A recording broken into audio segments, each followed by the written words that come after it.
Hey, what's going on everybody, Swagkage here, and before I get the video started, I just wanted to give a quick shout out to today's sponsor, Verve, as I've had a habit of doing before my Boruto reviews over the last few months, and for those of you who still don't know what it is, it's an app owned by the team over at Crunchyroll, where you can watch a whole bunch of different content from a wide variety of different service providers like Machinima, RiffTrax, and the two I think you guys will be the most interested in, Crunchyroll and Funimation. These are two of the biggest anime streaming platforms on the market right now, so across the two of them you can watch pretty much any anime you could think of, either subbed on Crunchyroll or dubbed on Funimation. If you get the combo pack for just $10 a month, you also get access to up to 8 of the channels Verve has integrated into their service, along with access to some combo pack exclusive shows like Last Man, which I have been told is excellent. If you click the link in the description, you can get a 30-day ad-free trial of Verve and start gorging yourself on all of the juicy content I just mentioned without any ads to worry about. Go ahead, click that link, sign yourself up for Verve, and you'll help the channel out a decent bit in the process. Thanks, guys.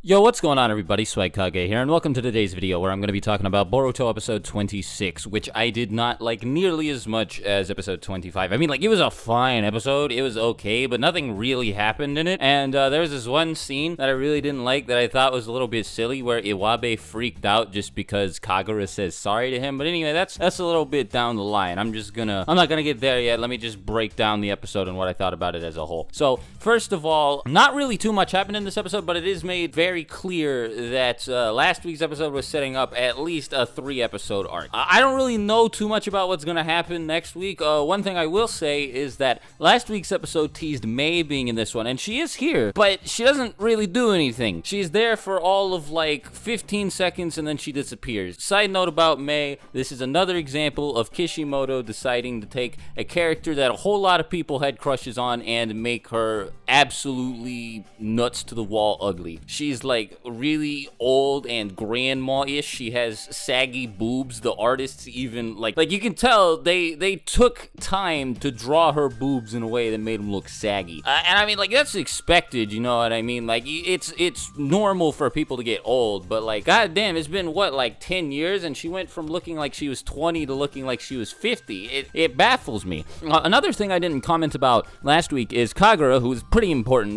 Yeah, he's actually the son of Yagura, most likely, if not the grandson, because they both have very obvious visual similarities. They both apparently have the same last name, and Kagura and Yagura are very similar, so that's cool. You know, he's related to one of the Mizukage. He's also a candidate for one of the upcoming 7 Ninja Swordsmen of the Mist, which made me think it was really silly to have him demonstrate his abilities with a sword against fucking Boruto. Also, in that fight against Boruto, he has some weird, like, mental breakdown type deal. I don't remember if it was explained or not. It's been a little while since I watched the episode, but I have no clue what caused it. If anybody does, just leave it in the comments below, and I'll just say my bad for not remembering. But yeah, it just happened for seemingly no reason, and I was just like, what? Even Boruto was like, yeah, dude, what's the matter? And he was just like, it's nothing. Other thing, yeah, Boruto gets some, I think it's fried squid. I know it's squid. It's something squid. It's on a stick. He gets some, the guy at the stand that he gets it from is like, hey, man, why don't you take 2? You know, you're traveling a long way to come visit our village. I just want to be hospitable. And Boruto's like, okay, I don't have anybody to give it to, but sure. And then he sees Sarada and he gives her the squid. The squid on a stick looks kind of like a penis, but if the penis had a triangular head. It also looks sort of like a pretzel bun underneath the triangle penis head. But, you know, like,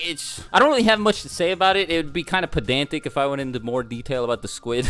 Actually, I've already been pretty pedantic talking about it. But yeah, so he shares some with Sarada, and I was just like, are they hinting at this Boruto x Sarada type deal thing again? Because it really doesn't need to be foreshadowed anymore. Like, I'm pretty sure everybody knows that it is going to happen. You know, what can you do? I guess the writers really have a hard-on for the ship. The population of the Hidden Mist seems like split between total assholes and like really, really, really nice people. An example of a nice guy was the guy at the fried squid stand that I just mentioned. But there's this one group of kids who just comes up to Boruto, Iwabe, Denki, and all them, and is just like, oh, hey, like, he talks like, I'm pretty sure everybody knows what sort of a character archetype this guy is. He has that like really smug, like snide look on his face. He's also drawn like to be really obviously ugly. This is pretty prevalent in One Piece and a bit more in other anime manga. Naruto's never really been big on doing it, so I feel like Studio Period, or whoever it is writing the series, took inspiration from at least one other manga when designing this guy. But anyway,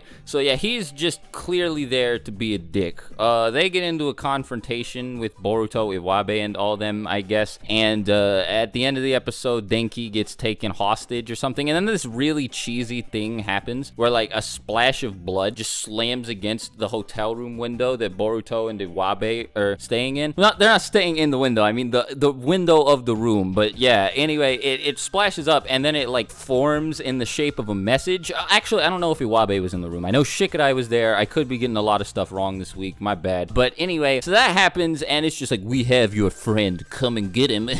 I guess they're trying to lure Boruto into a trap so they can like kill him and gain notoriety for being the group of people who killed the son of the 7th Hokage. Whatever, that's a fine but stupid motivation, but you know, I don't have too many problems with it. What I do have a problem with is just the really corny use of the blood turns into a message thing. Like, I get it, they can control water, it probably makes sense, but come on, you could have done anything but that and it would have been way less cringeworthy. Denki also seems to have some balls on him because like when he's captured, he's just like, oh yeah, well guess what, you guys don't have the fucking guts to kill me, and the guy who captured him is pretty much like, yeah, you're right, but shut your mouth, you're just bait, we can't kill you, okay, because then Boruto won't come fight us, even though Boruto would definitely come and fight them if they killed Denki. He would be so angry that of course he would do it, right? Like I don't see why you would assume otherwise, but yeah, he's just like, you're the bait, so shut your mouth and stay put, and Denki's just like, okay, I believe. The mist people that like kidnapped Denki are actually even a dick to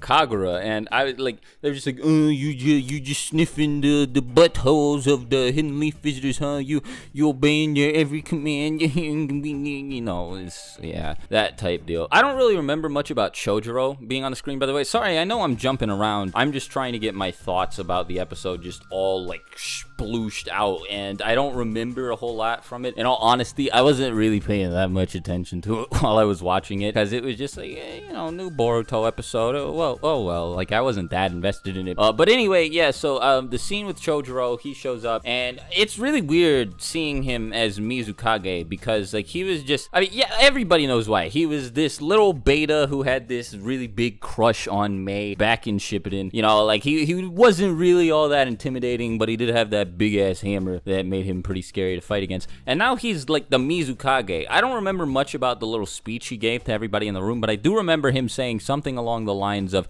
yeah, so, you know, when you're an adult, you have to give these really long, elaborate speeches just to do simple things, just like, because I guess being an adult is complicated or something. And I was like, well, I guess it's cool that the series is self-aware of the fact that the characters spend way too long explaining things that should be pretty simple and easy to understand, but at the same time, that's a really weird thing to say. Like, nobody actually acts like that. Oh well, it's a fucking cartoon. I guess I can't fault it too heavily for that. Another side note about the episode is they mentioned that the 7 ninja swordsmen of the mist are like close to Kage level, and I was like, huh, okay, so that means that Zabuza, who was one of the strongest members of the 7 mist swordsmen, was a really bad example to use for what a Jonin should stack up to, wasn't he? Like, I get it, you know, Zabuza was the first villain, you want to make him seem a lot more hype and badass anyway, but like, he was supposed to be the threshold you use to measure the capabilities of a Jonin, and like, there's so much hype for him in the 7 ninja swordsmen, and he's supposedly like sub-Kage level, and I don't have a problem with that.